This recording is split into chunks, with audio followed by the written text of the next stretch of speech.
Bad Advice, Part 1. The internet has brought many useful things. However, one unfortunate thing that it's brought is the ability of people to profess to have expertise in many areas and to pollute the cyber highways with the slops of their delinquent minds spilling over. Of course, the field of narcissism is one where such poor advice is prevalent. The springing up of so-called narcissistic abuse recovery coaches, and the irony is completely lost on them as to what those initials mean, particularly by those mid-rangers that profess to be such coaches when they are actually a perpetrator but can't see it, results in the provision of a lot of bad advice. Those that aren't narcissists and well-intentioned do so from the victim perspective, which has a degree of value, but invariably they get things wrong because they regurgitate incorrect information from elsewhere, and it's often incomplete, and there is a limit on what they can tell you. Others provide it from a jaundiced perspective as an unaware narcissist, and should anybody proffer a contrary opinion, even in a constructive way, they're shouted down, bullied, poured scorn upon. But beyond the field of narcissism, it gets even worse. The supposed relationship coaches, the agony aunts, the love gurus, all of these individuals that populate cyberspace with their blogs, their YouTube videos, the dating coaches, the pickup artists, all of these individuals who tell you how to return to your ex, how to get your ex back, how to make a woman love you, how to get the man of your dreams. Bullshit, horseshit, bullcrap. Many of these individuals have no idea what they are talking about, primarily because they fail to recognize narcissism. They look to coach you through problems that exist in relationships, and yet many of these problems, not the trivial ones that he sometimes picks his nose when he's driving the car, or he doesn't quite bring me off in the way that I like, but otherwise is a sound individual. Those are the round-the-edges problems. No, the more fundamental relationship-shattering, making your life miserable issues, it's those where they completely fail to identify that the individual's problems are causing as a consequence of an ensnarement with a narcissist, and therefore, as a consequence of their incompetence and their inability to understand narcissism and to spot it in the first place, they trot out absolute mind-numbingly stupid advice which causes way more problems than it solves.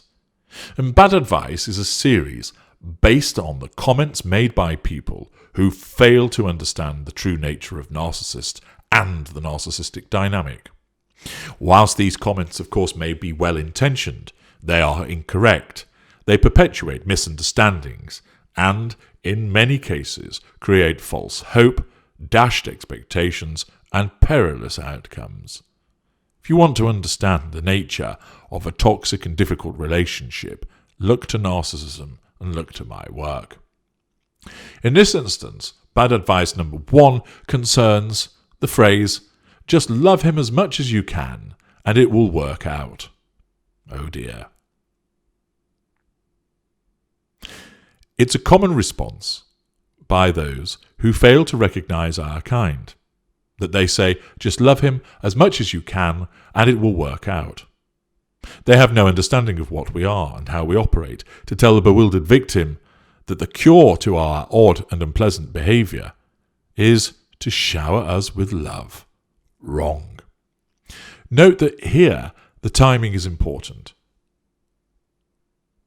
Obviously, problems have arisen in the relationship, deep-seated and troublesome ones, and the victim is seeking help. The individual, of course, is being devalued. Not that this so-called relationship expert knows this. The victim is on that slippery slope, potentially towards disengagement. If, as someone who has been ensnared by one of our kind, you turn to somebody who is empathic for advice to understand what is going on, you will invariably fall foul of their empathic trait of being a love devotee. This belief in the power of love, whilst a good trait in itself, is corrupted to become a burden when it is added to the equation with our kind. The near slavish belief in the fact that love will conquer all ills and overcome all problems results in an understandable, albeit misguided, injunction to apply yet more love to the problem with the narcissist. It's not going to work. It's too late. This is suggested most often with regard to the romantic dynamic between victim and narcissist.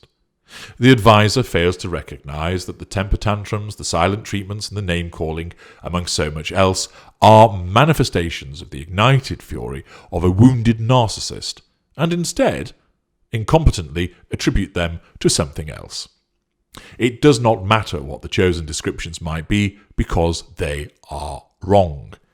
This means that the advisor fails to identify that the victim is in the grip of a narcissist in this romantic ensnarement. They also fail to recognize what this means in terms of behavior, and as a consequence, they see the application of love as a panacea that will cure all ills. This does not work with our kind.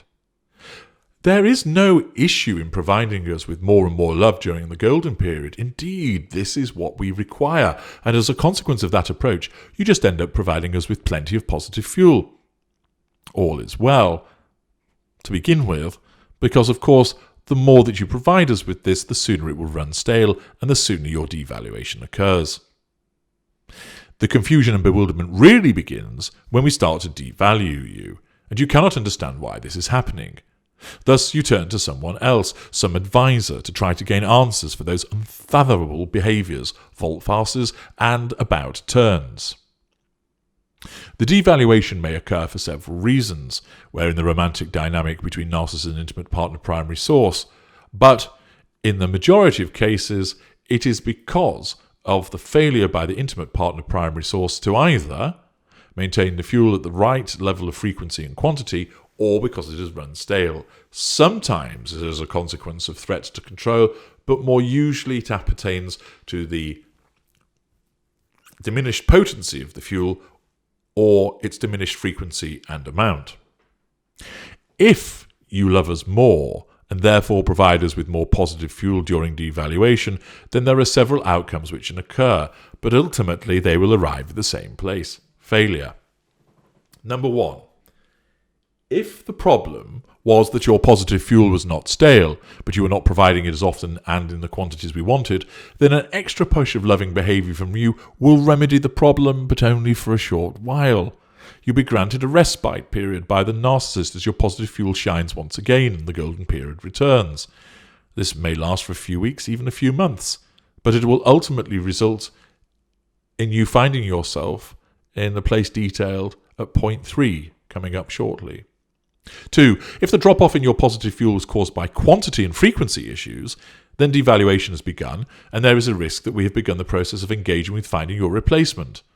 Dependent on how advanced those searches are and how effective the prospective replacements are responding, even though you increase the frequency and quantity, it may not be enough to save you from the continuing devaluation because of the interaction with one or more intimate partner secondary sources, or even candidate intimate partner secondary sources. Thus, loving us all the more does not work, and your devaluation continues.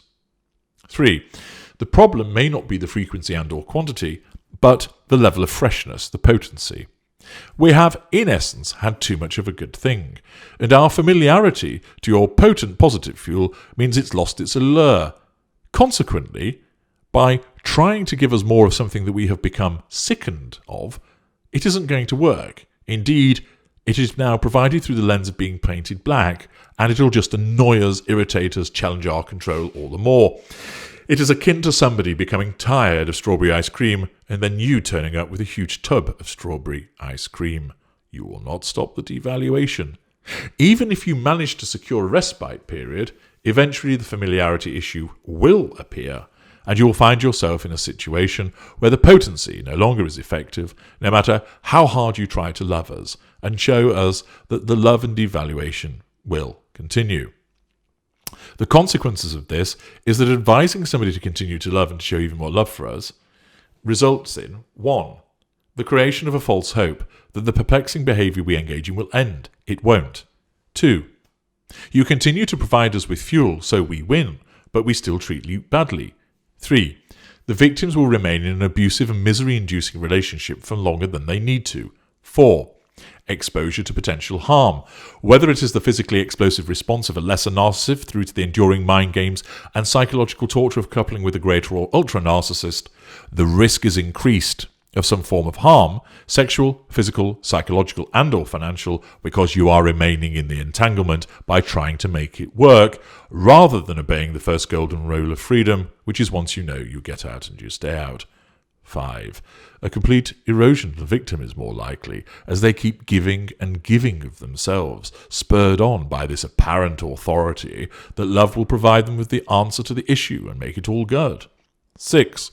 A further false hope, whereby, if a respite period has arisen, the victim is conned into thinking that this increased loving has been successful, when in actual fact all it has done is secure a stay of execution, and most likely made the eventual resumption of the devaluation all the harder to endure.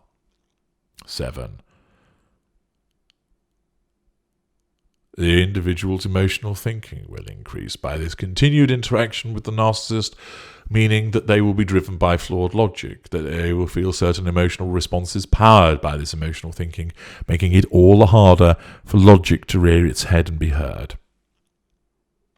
This advice, provided by somebody who is ignorant about what we are, is tantamount to saying to somebody, stay inside the burning house because eventually the fire will stop and then you'll be okay. It's not going to work. If you are in the romantic dynamic with our kind, all the continued provision of your love, when the devaluation has already commenced, all it will achieve is to cause you to be bound to us, giving us fuel whilst being continued to be devalued, raising your emotional thinking, continuing your suffering, and you certainly won't resolve the problems. If somebody tells you, just love him as much as you can and it will work out, this person doesn't understand narcissism. They don't know what they're talking about. And not only is it incumbent upon you to understand this in relation to your own situations, but for you to identify situations where this is being said, and to spread word of this work of mine so that people understand that these people are getting it wrong. There are many, many of you, and yet more to come to this place of learning and understanding. Ensure that you become a conduit for this knowledge to prevent the doling out of bad advice. I'm H.G. Tudor. Thank you for listening.